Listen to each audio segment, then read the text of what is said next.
ground. The violent rat-a-tat of machine gun fire stung Hedy's ears as several bullets found the sea wall and zinged off in random directions. A second later, a distant explosion shook the shelter so hard Hedy thought the roof might collapse. Was that a bomb? The woman's face was ashen beneath her tan. Yes, near the harbour, I think. The woman gave her a brief, confused look. It was the accent Hedy knew. Even in a moment like this, it still set her apart, marked her out as an alien.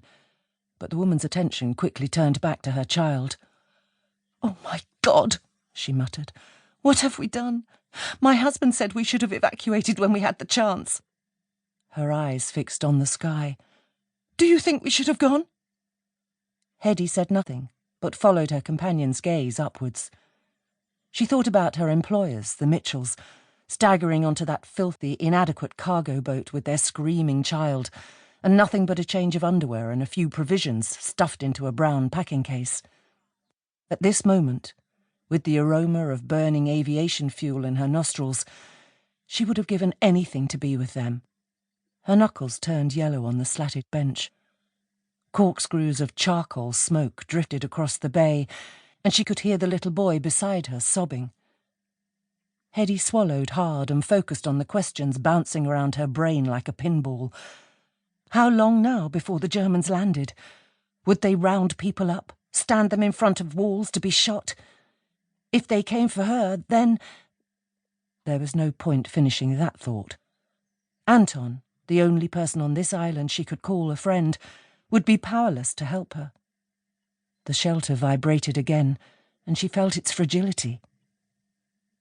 Hedy remained crouched silently, listening to the plane's loop and dive and the crack of explosions a mile away, until at last the sound of the engines began to fade into the distance. An aging gentleman with dishevelled white hair stumbled towards them and stopped to peer into the shelter. "The planes have gone," he called. "Try to get home as quickly as you can. It can't be long before they get here." Hedy's eyes fixed on his jacket, which was covered in dust and uneven patches of blood. "Don't worry, it's not mine," the man assured her.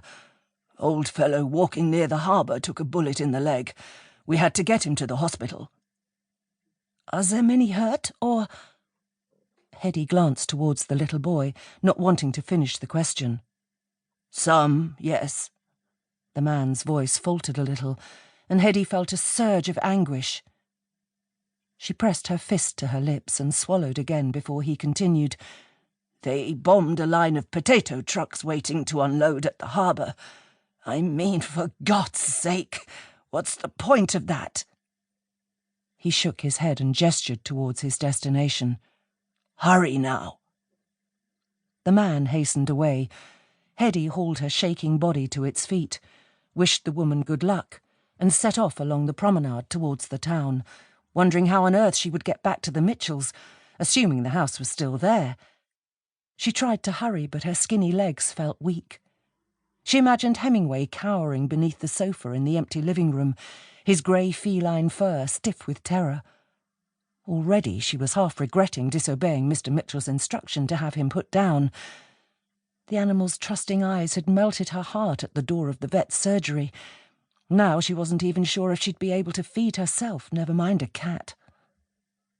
By the time she reached the outskirts of St. Helier town, she could hear the bells of the ambulances and the random shouts of desperate men trying to work as a team. Smoke rose in perfect columns from boats and buildings in the windless summer evening. Cars lay abandoned on the roads at odd angles. There were a few people about, some searching for the missing, some wandering aimlessly, and one old couple on a bench sobbing. Hedy walked on, forcing herself to put one foot in front of the other, deliberately edging her mind towards reality. The seas around the island were probably already full of U-boats. Soon she would once again be surrounded by those grey-green uniforms and hear the barking of orders. She pictured the bang on the door, Wehrmacht hands grabbing at her elbow, the house abandoned, with dirty dishes still on the table. Anything was possible now. She recalled only too well the way the Germans had behaved.